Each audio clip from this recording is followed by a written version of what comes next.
Everyone, welcome back to Dad Space, the podcast for dads by dads. And on my screen today, a great way to start my day, another dad who has a very large family. He's doubled my numbers, and I'm excited to have him on the show. Kyle, welcome to Dad Space. Glad to have you here. Thanks for having me, Dave. I'm excited to talk to you today. Now, to me, you look very familiar, and that's because we just talked yesterday on Living the Next Chapter, and we talked about one of your books and your story. That's an amazing conversation, and I just felt like I walked away from that conversation with some new insight, some new direction for myself, and a new appreciation for your story.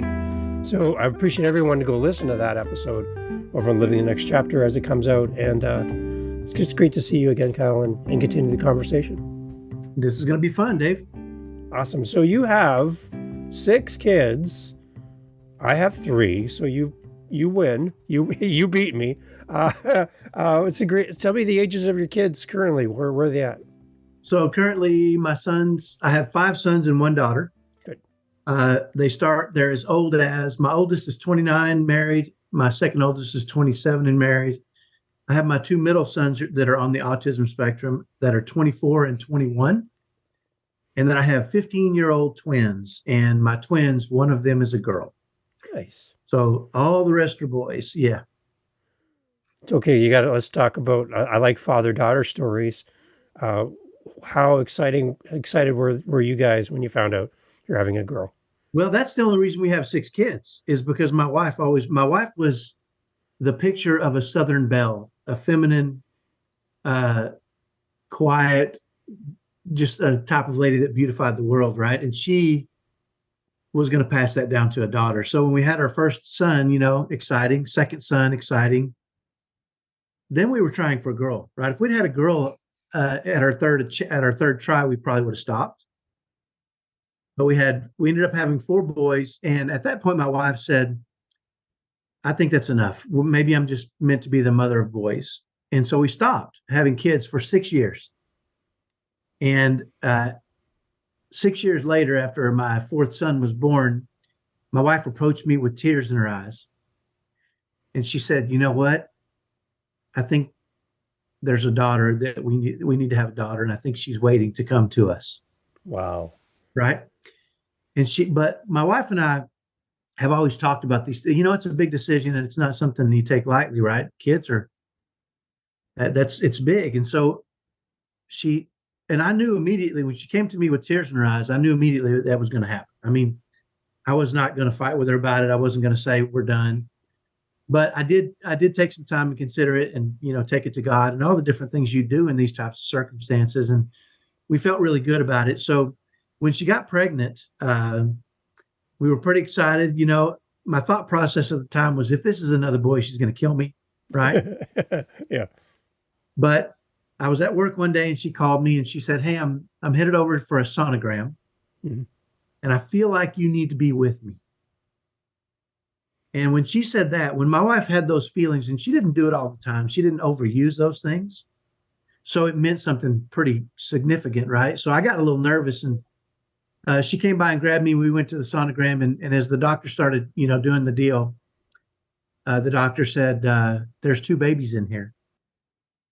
And I said, "You know what? That's really not very funny. We have 4 kids at home." And I said, she said, this isn't something we kid about. We don't kid about this kind of stuff. You've got twins in here. And so shortly after we found out one of them was a girl. So it was pretty, we call our son, our 5th son, the throw-in son, right? He was the throw-in baby. But once your kids arrive and you have them, you really don't know what you would do without them, right? My 5th son is 15 now, and he's 6'5", about 200 pounds of just giant awesomeness. He's a big, strong, as a sophomore in high school, he's playing varsity football and basketball, but he's the sweetest kid ever. He has a perpetual smile on his face, right? Yeah. But certainly my daughter changed our family dramatically. Oh, yeah. Because of the femininity that she brought in. My wife, before the passing of my wife, I got a chance to watch my wife how she treated my daughter, right? And the way that relationship grew and the things that she did with my daughter that really changed. And I got to see my wife, her full blown femininity really flourish as she raised my daughter. Yeah. It's amazing. We talk about the fact that you've lost your wife, and we definitely talked about that a lot on Living the Next Chapter, and that was a great talk through that story, that part of your story. Do you see in your daughter elements of your wife as she just carries Oh, herself and everything? absolutely. Yeah. Yeah. My wife being raised with five brothers, she's a tough little girl, right? I Wow. mean, she plays basketball and she's really active and gets around, but she also has maintained, and she was 13 when my wife passed away, old enough, and her relationship with my wife was just beautiful, right? It was I've always heard that boys are harder when they're younger and easier when they get older, Yeah. because when they're younger they're just wild animals, they're feral, Yeah. right? Right. That's what Yeah. boys are. Yeah. And then they start to level out, and they become men, they get a little bit more stable and they're a little easier to manage. And I've seen that in our lives. But I also heard that little girls were easier when they were little, but harder once they hit the teen years, right? Because they go Mm. through all these different things. And I was really nervous about that as my wife. I kept asking my wife, when is my daughter, her name is Chloe, when is Chloe going to start not liking me? Right? Because I had heard that at a certain age, girls just get a little tricky Hmm. and they really get emotional and all those things. And my wife said, well, I'm not projecting that will happen. And my wife said, because my wife, when growing up, I grew up in pretty uh, a pretty chaotic atmosphere. And I grew up in kind of inner city Dallas in kind of a neighborhood that was tough. We didn't have a lot of money, so there was a lot of stress. And I grew up in that atmosphere with a mom who, and I'm my generation, moms would whoop you pretty good, Yeah. you know. Yeah. And my mom didn't wait for dad to come home to whip you, Yeah. right? She would find a belt or a shoe or a extension cord. And I went to school one day. I'm not kidding. I backtalked my mom, and there was a fly swatter, and she swatted me on the face. And I went to school with a fly swatter print on my face one day, right? And I don't think this was that abnormal, right? So when I started looking for a wife, I really wanted somebody who was just level. I didn't want the ups and downs. I wanted to really, and my wife was that way. She was very in control of her emotions. She had them and she used them when they mattered, but she also managed her emotions really, really well. And so she passed that along to my daughter. And as my daughter hit those teen years, I just kept waiting to be outcast. Yeah. And it never really happened. And to this day, my daughter and I have a beautiful relationship. And I'm sure it's because my wife really walked her through and prepped her and really focused in on those things with her when she went through that period of time. She's 15 now. Nice. And yeah, a great relationship with my daughter. So, but yeah, she has changed, and I'm so grateful for her because it changed me as well, right? When you're raising boys, rub dirt on it, get back out there. It's kind of the approach. Yeah. And I remember multiple times my wife would say, you can't do that with Chloe. I need you to be gentle like you are with me. She Yeah. would say, treat her like she's a little mini me Yeah. and be gentle and kind and talk sweet, right? And my wife was always on me about that. So she kind of built me that way because I wanted to make my wife happy, right? And thank goodness for that. So I love a good father-daughter story. That means a lot to me to hear that, because I remember too, like my daughter's now in her 20s, and I can remember being little and climbing up on me when she's small and falling asleep on my chest and carried her to bed and stuff. And all the way into high school, she would still kind of jump onto my chair and snuggle in with me, and then I can remember when that stopped and when she was just that much older that it wasn't cool to do that anymore. And we had our last snuggle moment like that as she kind of transitioned away from that as an adult now. And it's sure. just like, I can't imagine you doing that when you're in your 30s. that makes no sense. But Right. for me as a dad, that was a time of mourning that moment we would have on a regular basis. And just knowing that they grow up, that's the downside of having kids. These small little humans grow up and you want to see them do their thing and go and do life, but you miss those moments that you wish you could take back, right? Yeah. And I think it's, you made a great point there. I think it's important for all those dads who have young kids. Sometimes you can get so caught up in the chaos of raising those kids that you don't recognize the little pieces of beauty that are filtered throughout those moments, right? Yeah. Until it's too late. You don't, with 6 kids, by the time I had my twins born, I had teenage boys at the same time. Wow. And so I had already, it's almost like raising a second set of kids, because my wife had gotten to a point where all the kids were in school and she was, could do what she wanted during the day. And then we start over, right, with brand new kids. But it also made me realize too that to really cherish when they're little bitty, it's tough. But there's also moments, like you said, where they're sitting in your lap, loving on you, sucking their thumb.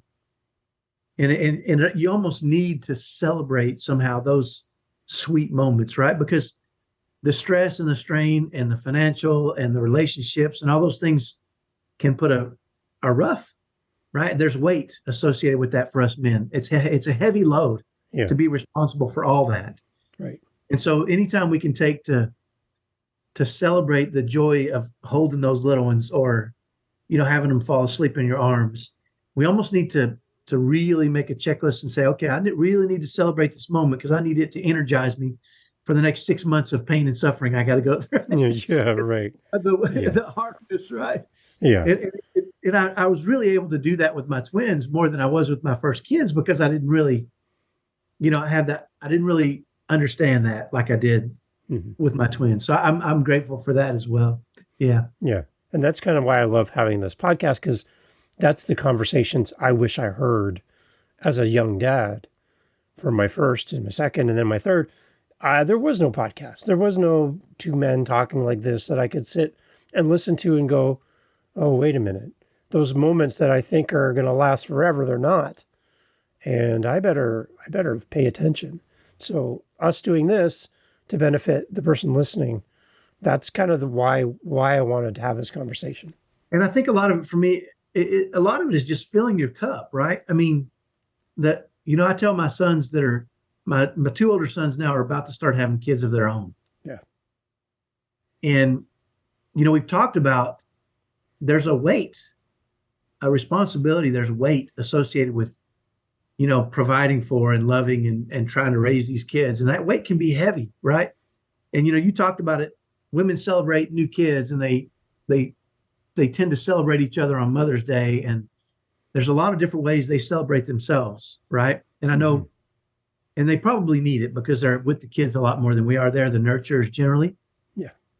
But, it's really, and, you talked about there's not a lot of stuff before we started, you talked about there's not a lot of stuff for us, right? There's Mother's Day. There's,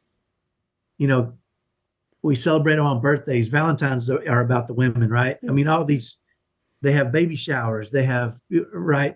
All this stuff is about the women.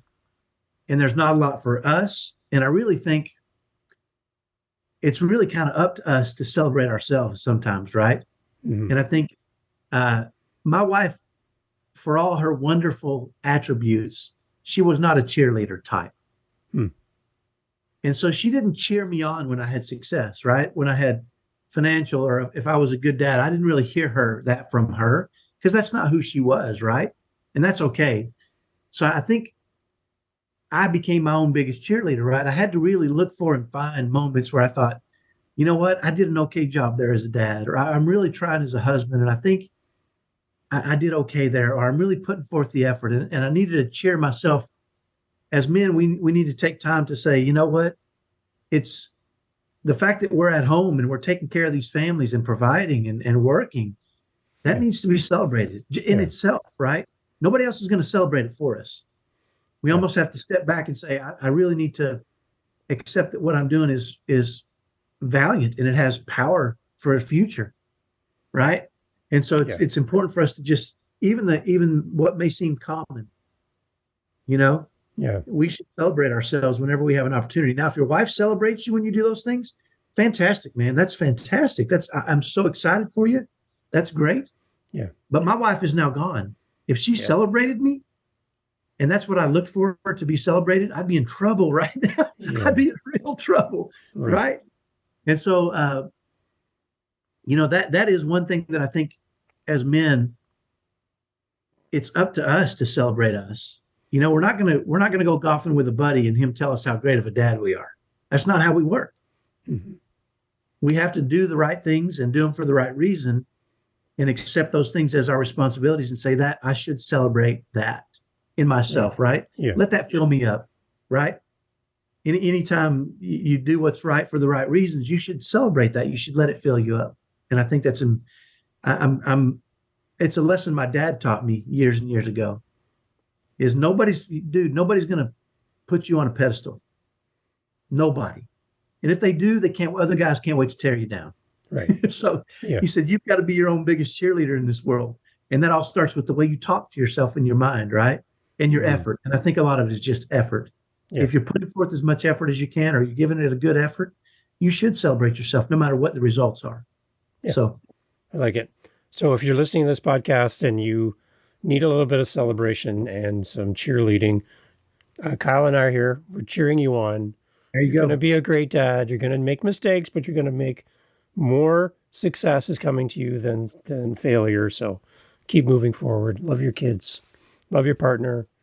And show up. That's the biggest thing. Just show up. Be there. That's the part of it. The one thing that I want to talk about today on the podcast, you're rewriting a book that you wrote years ago, all around your journey with your kids and your journey with autism. And I've had the privilege and honor of having a few dads on to talk about this subject in the past. And I have someone in my family that has a daughter with autism. And as an uncle, I want to be the best uncle ever in this situation. And there's a lot of stuff I don't know.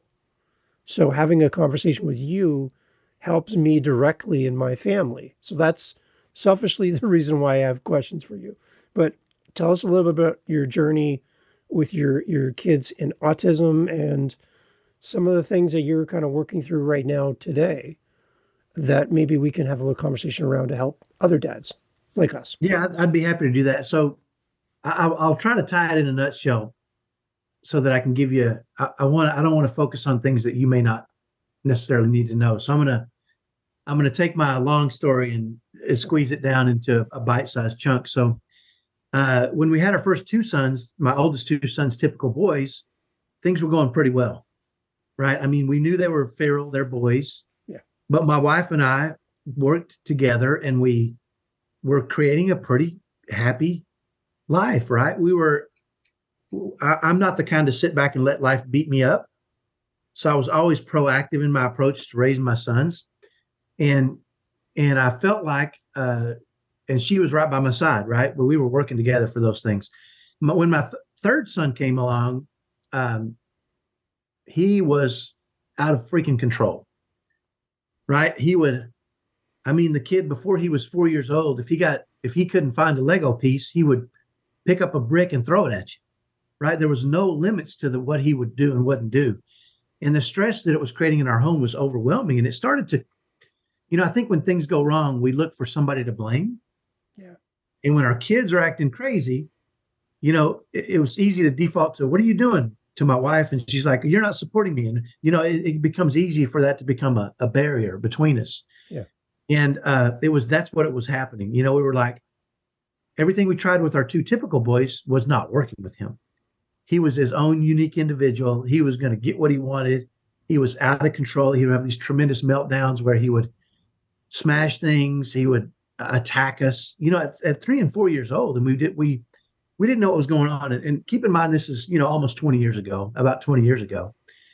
And back then, autism isn't like it is now, right? Back then, if somebody said the word autism, all people knew was maybe a little boy sitting in a wheelchair, flapping his arms, right? Yeah. That was what you considered to be autism.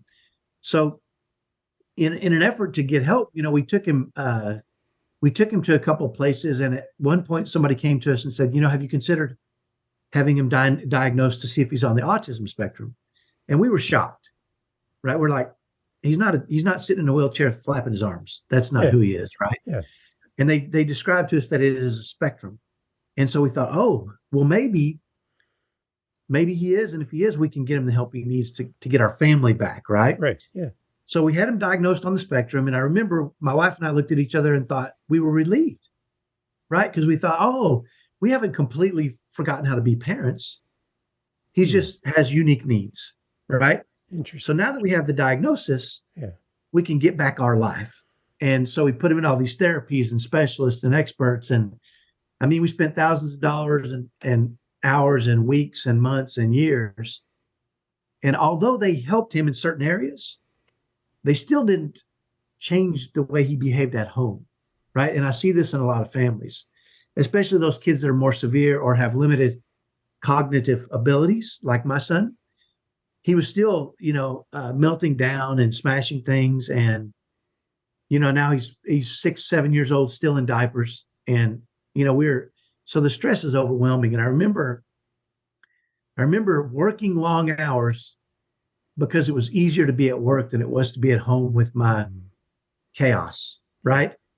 And I realized one day I was driving home and as right before I was about to leave work, my wife called me. She said, I can't take it anymore.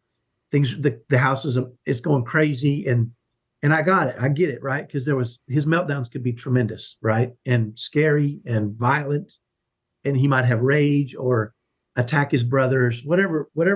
There was a lot of things going on. Yeah. The far end that you hear about, the really tough stuff, the self-harm, banging his head against walls, all those things we experienced. And so she called me and she was in peril. Yeah. And so as I'm driving home, I'm upset, why can't I just, I'm tired too. Why can't I just go home to a normal family? Right. Yeah. And when I roll up, I see her peeking through the window, like she's counting down the minutes, she knows exactly how long it takes to get home. And there better not be traffic, right? Because I need him, because she was just in peril. And I remember this got to be the norm, right? And I remember thinking, it got more and more stressful until we came to a tipping point in our family. And I'll never forget one morning, it was probably 6:30 in the morning. We were living in a little town just outside of Dallas called Red Oak, Texas, in a little suburb. And one morning at 6:30 a.m., our whole house was awakened by him screaming, a blood-curdling scream, right? And he had fallen into a meltdown. We didn't know what it was. We didn't know what had happened. But the whole family's woken up. My 2 oldest sons locked themselves in their room because they know it's dangerous and trouble.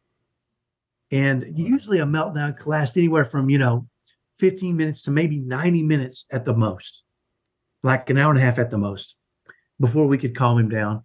Well, this one lasted 4 hours. Wow. Right? Every time we would start to get him calmed down, he would ramp back up. We didn't know, he was nonverbal, so we didn't know what it was he was looking for or needed. He couldn't communicate to us.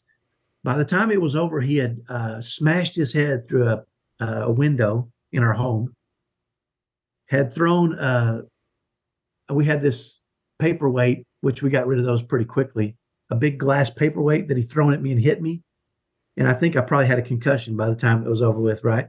Yeah. And by the time we finally got him calmed back down after 4 hours, the stress in our home, it was almost like a hurricane was hitting our home during an earthquake while the house was on fire. That's the kind of stress we were under, And when we finally got him calmed down, my wife and I were so stressed out that we kind of turned on each other, and she started, and remember, my wife was this beautiful, feminine, sweet woman.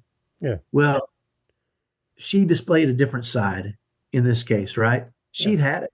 Yeah. She wasn't going to live this life anymore. And she turned on me and she said, well, if you would have done this, then maybe he would have calmed down if you'd show him more love and less discipline. And I said, well, if you weren't so easy on him and give him everything, right? So we just started, and obviously neither of us were right? But like I said, I think when things go horribly wrong, you tend to turn on somebody, right? You want somebody to blame, and each of us was the easiest one to blame. Yeah. And so this was a fight that was a long time coming, right? And I remember after a while, I realized it wasn't stopping. She wasn't backing down. I wasn't backing down. And I walked out on my front porch. I grabbed my keys and stuck them in my pocket and walked out on my front porch thinking, enraged. Internally, I was enraged. And I thought, I can't live like this. This is not the life I signed up for. Everything I've tried isn't working. We've spent thousands of dollars and years trying to fix this crap, and it's not going away. I'm gonna get in my car and I'm gonna leave, and I'm never coming back. Wow. And I thought, that crossed my mind, right? And that's how bad it was. And I think she would have been happy if I would have left. That's how damaged our relationship was in that moment. And Wow. and it had grown to that, right? Yeah. And I'm standing on the front porch, and a memory popped into my mind right then of when I was about 11 or 12 years old. I was playing baseball, and we needed one out to win the game. And I was on defense, and the ball was hit to me, and I made an error, right? And the kid got on base, and the next kid got a hit, and the next kid, and we were winning until all this happened, and then we ended up losing the game, and it was my fault, right? Because I made that error. That's how I felt. And I walked over to my dad, and I was distraught. When you're 11 years old and it's your fault, you lose. It's the end of the world, right? And I went over to my dad, and I said, you know what? I wish the ball hadn't been hit to me, because then we could have won. And I think my dad, just in that moment, knew exactly what to say, because he got down on one knee, and I remember him looking in my face, and he said, you know what, Kyle? That's not the way we do things in this life. He said, you never want to pass the success or failure of your life in any area over to somebody else. Mm-hmm. He said, don't you ever go down without the biggest fight.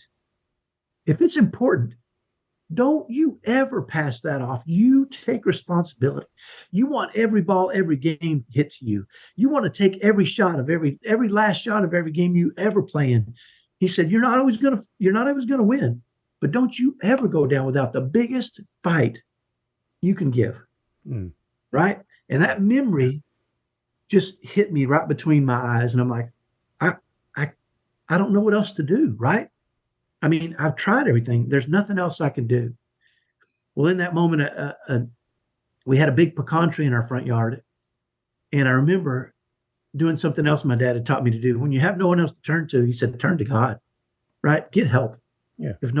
So I remember going over and kneeling under this tree, this big pecan tree, and praying to God, and I don't remember exactly what I said, but I remember saying, I'm not leaving.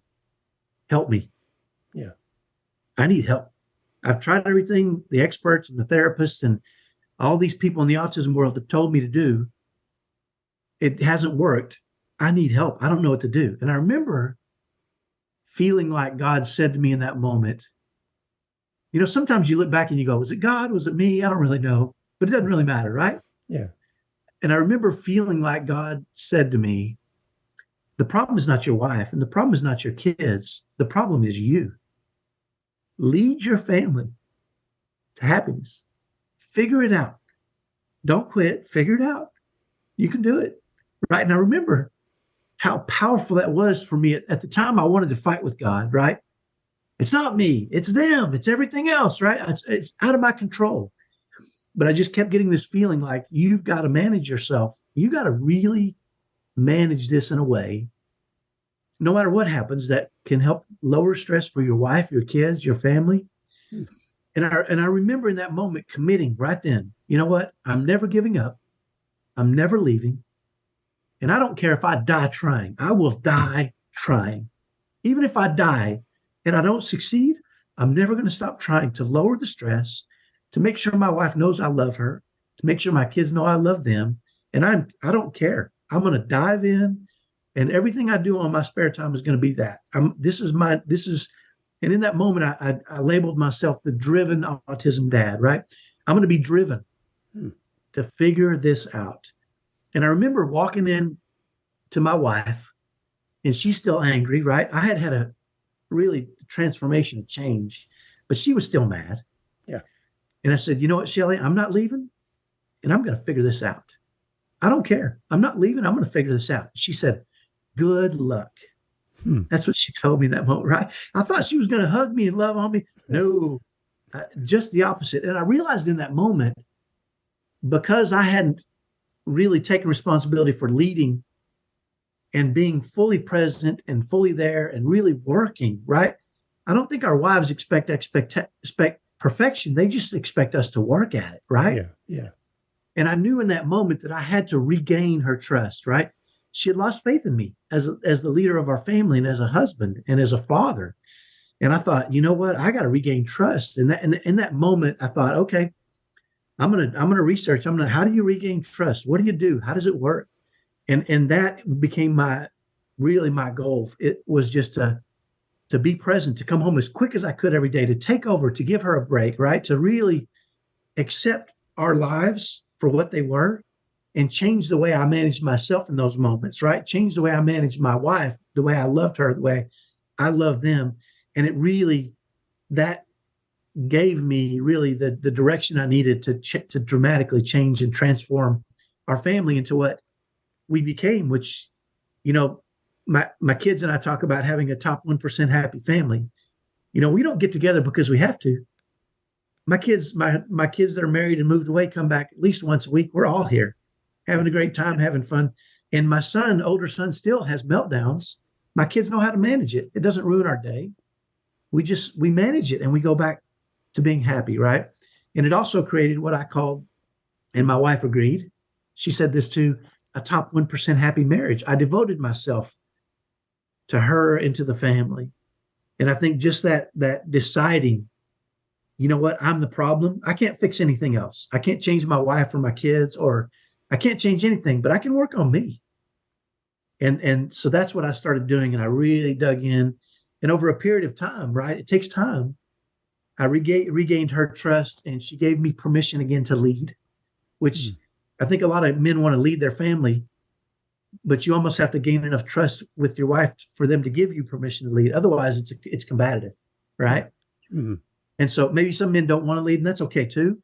I wanted to lead, right? I wanted to be, and she wanted me to lead. She's very traditional, feminine, right? She wanted me to lead the family in that direction, and I wasn't. I was failing. And so it took that event as a tipping point. And I wonder sometimes with a lot of men, you know, I hit the wall, right? Not everybody hits the wall. I'm so grateful now that I hit the wall, because otherwise I don't know that I would have changed had I not been just punched right square in the face with that, you know, because I think too often we tend to coast, you know, and it's easy to coast, right? Yeah. I'm a man. Yeah. I got it. Yeah. I'm bringing money home. I tell my wife I love her. You know, the kids, you can coast through being a dad. You really can. And I'm not, and if you can do that and get away with it, good. Good for you. I couldn't, right? In my situation, I absolutely couldn't. I couldn't do that. So. Okay. That's the great background. I love this. I have some specific autism questions. Perfect. That I can apply to my family. In my situation, no, my niece is not nonverbal, but as somebody who doesn't understand, I'm completely ignorant to this. So I'm coming to you, and I hope I'm asking it in a proper way. But for an adult to parent a nonverbal child, how do you even do that? I don't without that back and forth communication through life, I don't even know how you do that. Like, I think of discipline, I think of love, I think of all of the things that come into being a parent with young children. You need to hear back from them so that you can communicate. How do you communicate as a dad with a nonverbal child? How do you do that? You know, it's you do it the same way. And just because, you know, what do they say? 70% of communication is not verbal anyway. It's body language. Right. Yeah. So it's really the same way that the challenge that I see with a lot of parents that have kids on the spectrum is they don't want to discipline autism, right? Yes. Right. But and they don't know sometimes if bad behavior is autism, right? So they have this challenge, especially when they're nonverbal, right? Yeah. Is this bad behavior? Is this kid just behaving badly, or is it autism? The challenge with kids that are especially nonverbal is parents default to autism, right? And I don't believe in that, right? Okay. My sons are boys. They'll do bad behavior if it'll get. I have this theory about kids. My wife taught me this. She said kids are like velociraptors, right? Okay. Yeah. So what do you mean by that? And if you remember the very first Jurassic Park movie, right? They have all the dinosaurs they've created. They have the velociraptors in a pen with electrified fences around the top. And the velociraptors are testing those fences systematically every 5 minutes, right? Looking for weaknesses. Yep. All the time, every day, forever, right? And if you remember Jurassic Park, they have to turn off the electricity for 90 seconds. And what happens?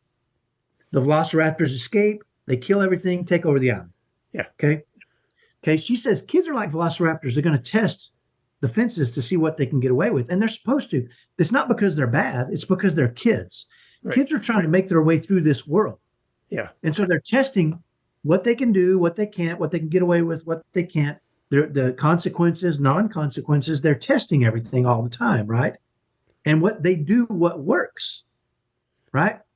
So if a nonverbal child is autistic and you tell him you need to get off the iPad and he screams and yells and throws a fit and you give the iPad back, he's just made the connection. That worked. That's right. You're right. Now, yeah, a parent might say, well, it's autism. Well, here's the key. I don't really care if it's autism or bad behavior. That's my attitude, okay?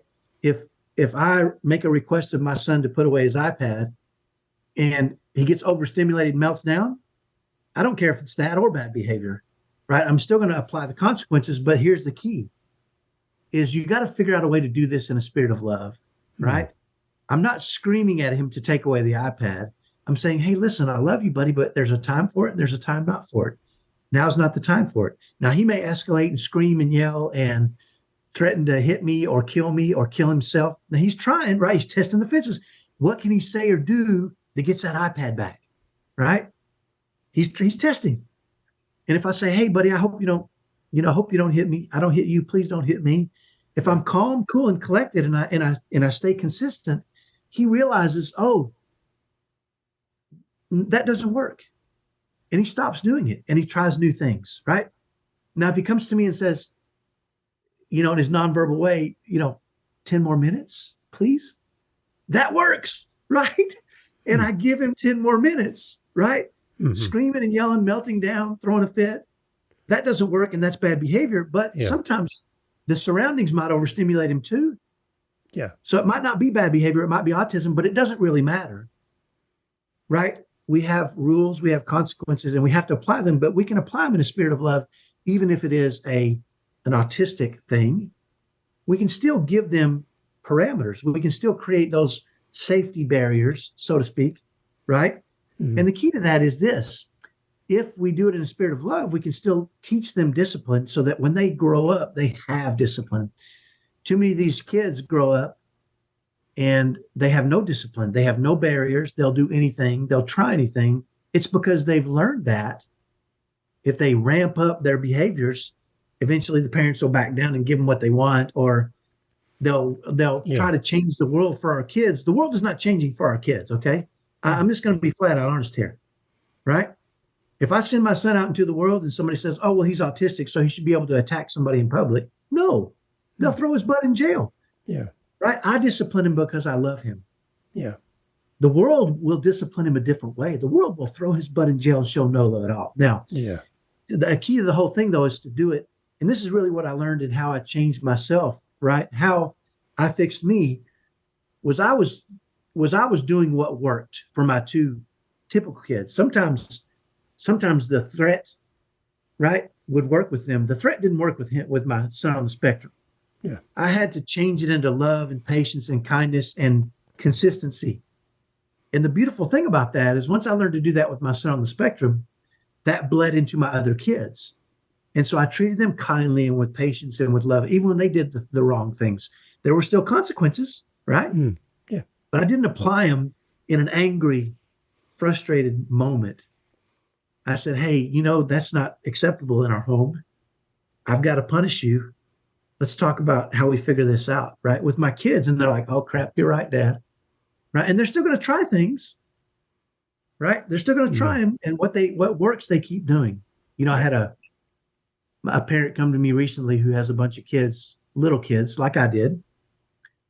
And his kids are very, very whining all the time, right? And he says, well, your kids whiny? And I said, no, they weren't whiny. He says, how'd you get them to not be whiny? I said, kids do what works. He said, what? I said, they whine because it works. And he said, holy crap, that's me, isn't it? I said, well, a combination of you and your wife, you got to talk about this with your wife and say, if whining bothers us, does your wife whine? Do you whine? I don't really know. I don't know you guys that well. But your kids do it because it gets them what they want, right? Now, I'm not saying to beat the whining out of them. I'm saying to love it out, right? Give them another option to get what they want that's more acceptable in the real world, right? Yeah. And that takes thought. It takes a little bit of effort.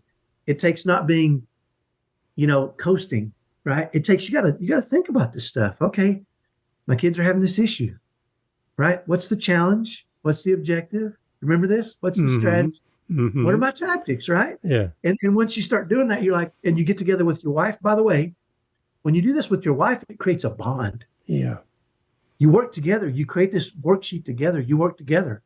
And then when one of you uses the worksheet and it works, the other one goes, yeah, right? Or you go, yeah. And you face these challenges together. And you might not always disagree, or you might not always agree on how to do it, but that's okay. Yeah.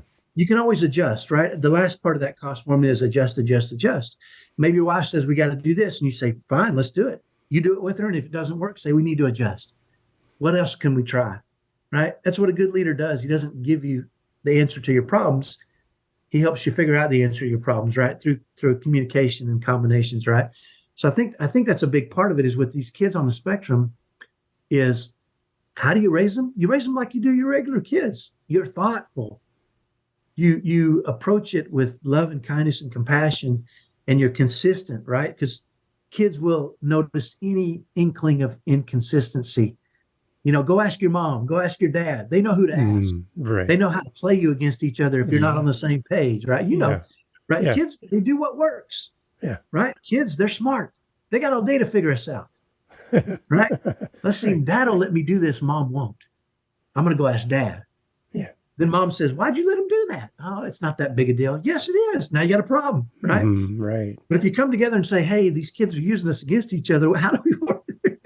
And it's not because they're bad. It's because they're kids. They're supposed to do that, right? Yeah. We're all supposed to do that. You do what works for you. I do what works for me. When it stops working, guess what we do? Something else. Yeah. So a lot of it is just making good things work. For my kids, I think what they'll tell you is it's a whole lot easier to be kind and friendly in our home than it is to be not moody and upset and aggravated because I'm on them. When they're that way, I say something's going on. Something's happening. And, the easiest way for me to tell my kids have done something wrong is when they don't treat me good. I know something's going on. Right. Now, I hope they don't watch this. My 15-year-olds already know it because my older sons have told them, right? Yeah. But I could always tell they did something they shouldn't have because they didn't feel good. They were moody. They were frustrated. They didn't want to be around me, right? I'm like, oh, I see what's happening. So I would get in their face in a kind way, right? Yeah. Hey, tell me what's going on. How you doing? Fine. Something's happening, bro. I'm not leaving you. I would just pester them, right? I'm a velociraptor too. Yeah. Right? I'm going to keep, hey, I'm not leaving. I'm going to stay close until you let me know how I can help, man, because you're just not happy. And I want to see you happy. Sometimes they would confess, right? Or sometimes they'd say, I'm struggling with something. Well, tell me what you're struggling with. Let's do a cost. What is the challenge? What's the objective? Right? And they learn these things through that communication, right?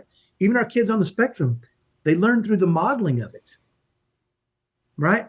he doesn't really talk to me much, but he goes out in public and he can manage himself. Now he can control his emotions, even if he's overstimulated by my son. Now, my more severe son can ride his bike to the movie theater, watch a movie, even if the lights and the sounds are overstimulating, and he'll regulate himself because we've worked at that together, right? Or he'll walk out of the theater until the previews are over and then walk back in, right? And he can regulate himself. He can manage his emotions in those situations because we've modeled it for him. We've helped him to learn that in our home, right? We don't just remove all the stimuli because the world won't remove the stimuli. Yeah, right. Right. We have kind of have to face things in our lives. They will too. We can't protect them from everything. And so a lot of it for us is we have this theory in our family called lean in.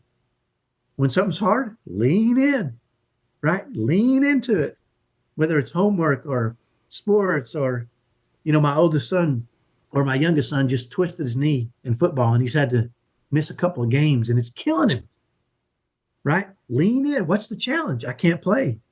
What's the objective? I want to be ready when I can. I'm going to watch more film. Right. The tactics are all these things he can do in a certain circumstance. Rehab, double his rehab, right? Ice his knee every night.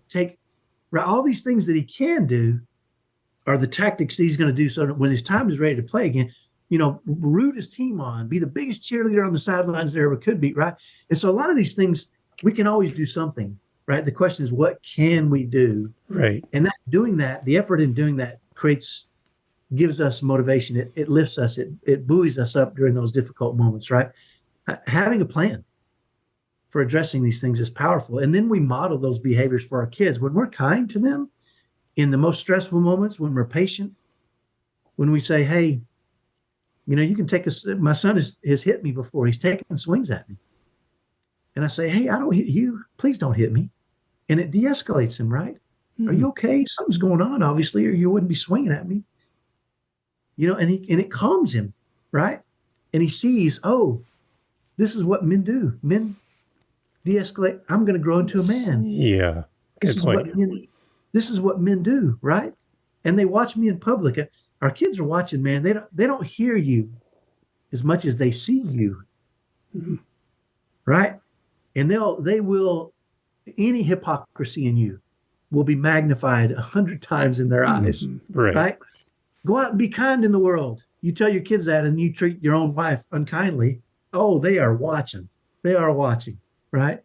So it's important for us to model that behavior, and that was where the world changed for us is when I took responsibility. I said, okay, what I'm doing isn't working, right? I can't change my sons. I can't change my wife, but what I'm doing isn't working. I'm going to work at figuring out what does work, get the cost formula out, challenge, objective, strategy, tactics, figure out how to manage myself, right? And once I do that, things started to change. And my wife, I'll never forget, it's so interesting to me. I remember one night, my wife and I were sitting in bed and we were talking about the kids, which we do, right? A lot. Well, every evening we'd chat about the week's stuff and, maybe one of the kids that's struggling with something or needs help. And after we chatted for a few minutes, she looked at me and her eyes got kind of teary. And we had been married 20 years, okay? And we had gone through the roughest parts and we were kind of coming out the other side. Things were getting better, And she turned to me and she said, you really love me, don't you? And I thought in my mind, you got to be freaking kidding me. We've been married 20 years. We got 6 kids. I've never done anything to make you feel otherwise, right? I mean, I've but then I realized in that moment, 20 years later, she knows now, right? She absolutely, and I said, of course I do, right? You're my world. And I spent the next few days thinking about her insecurities. 20 years of marriage. She's up until that moment, there were still insecurities in her.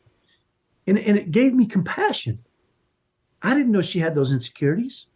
I thought she knew, but she knows now, right? Yeah. And I think when she passed away, I had a friend call me. I had a lot of friends call me, You know how people come out of the woodworks to support you. And, we chatted about different things. And then he said, you know what, Kyle, I have to tell you something. She knew how much you loved her. And he said, I don't know if my wife knows that. And it's a blessing to you that she knew that. And I know this doesn't help. And it didn't in that moment, but it does now, right? She absolutely, totally, 100% knew. And he recommitted in that moment, and he had been married about the same amount of time as I had, almost 30 years. And he said, I need to make sure she knows. And I said, well, that's the challenge, right? What's the objective? To make sure she knows, right? What tactics are you going to apply? And he went to work, right? And it was really cool to watch him and report to me. He's reported back to me that it's changed their relationship, right, for the better. Nice. Because he wanted to make sure she really, really, really knew, not just say it, but deep down at her core, the insecurity was gone, right?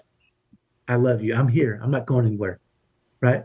You can't get rid of me. We'll figure it out, So it's just a powerful thing. And I think your kids need to know that too, right? Mm-hmm. And they have insecurities, right? A lot of kids think it's a performance-based love, right? And sometimes it is with some people, right? So it's up to us to model what that means, what love means, teach them that so they can take it into their families and spread that moving forward.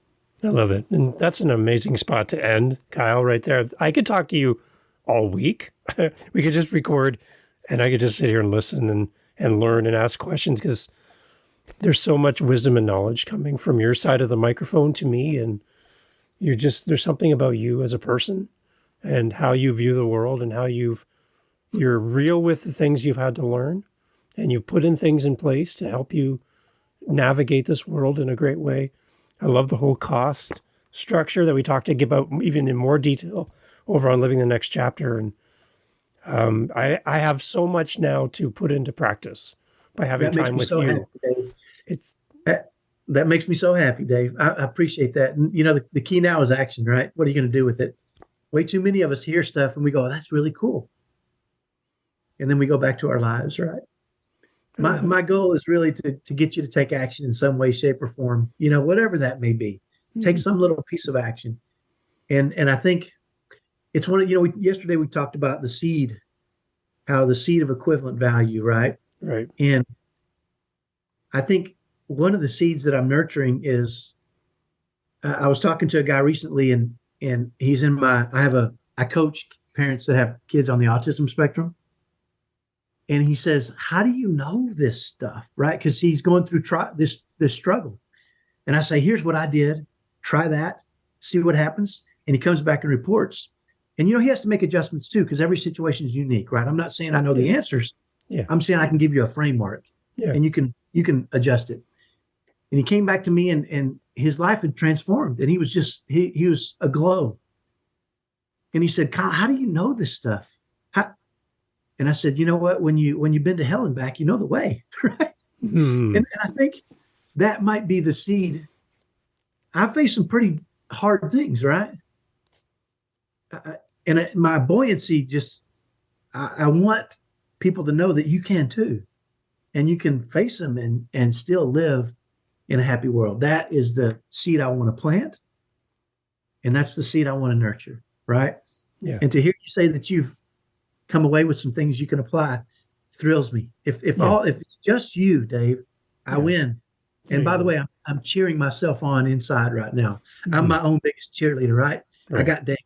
I got Dave. So I'm making a difference, right? You do. You are. And again, we talked about the impact of a seed, and I give you that quote about the apple seed. You can't count the number of seeds in an apple, but you can't count the number of apples in a seed. You giving us a little seed of wisdom. And then as a listener, as a host of a podcast, having an impact on us, you have no way to measure what that's going to turn into. So, Kyle, I appreciate you giving and being so giving to do this. You've given a lot of your time to do both podcasts now. As far as people reaching out, Kyle, and they want to connect with you, they want to continue the conversation, maybe they have some questions around their children in the autism spectrum, and maybe there's a chance to work with you. I'm not really sure how that works, but what do we do? Where do we go? I'm going to give you an email. Just send me an email. It's Kyle at drivenautismdad.com. Here, I'm just going to put it in the notes here. Okay. Kyle at drivenautismdad.com. There we go. Okay. Yeah, give out my email. I mean, if somebody emails and say they listen to your podcast and want to chat, so much of my focus was on my wife. And now that she's gone, I have a little more time. You would think I wouldn't, since I'm raising I guess now not 6 kids, because 2 of them are out of the house. But I am pretty busy, but I'm driven to help other people, right? Yeah. And so any way I can help, if we do have a conversation, if somebody emails me and says, let's have a conversation, I'm going to record it. There's a good chance I'll post it for other people. Yeah. Well, I hold this stuff, right? So, yeah, exactly. So be ready to be authentic. That's what I do, right? We'll talk about whatever you want to talk about. And let's get it out there in the market so that people can see it, and maybe it'll help more people. You're not the only one that's struggling through what you're struggling through. I love it. It's a giving heart. And a giving heart cannot be matched. I appreciate that. Thank you, Kyle, for being so giving with us. I really appreciate that. Love it, Dave. Thanks for having me again. Awesome. Keep me in mind as you relaunch the book in the future. We kind of talked about it at the beginning of the podcast. Come back and let's talk and celebrate that as well. We'll celebrate it. Okay? That sounds great, Dave. Hey, thanks for listening to Dad Space today. I'm so thankful that you were here for this episode. If you like the show, please let another dad know. Hey, that kind of rhymed. Anyways, share the episode out with somebody in your circle who would love Dad Space. That means so much to us here, for our guests who donate their time to be on the show. And we just want to see this grow. So, again, another rhyme. Oh, wow. Anyhow, I think I need to write a song or something. Thank you for being here with Dad Space. And again, looking forward to the next episode. Look forward to having you here again with us. And if we can help you in any way, or if you have a great guest idea for the show, a topic that you would love us to cover, we would love to do that here on Dad Space. So thanks for listening, and thanks for being part of the community. And to you, Dad, thank you for listening, and thank you for sharing Dad Space. Catch you on the next one. Take care.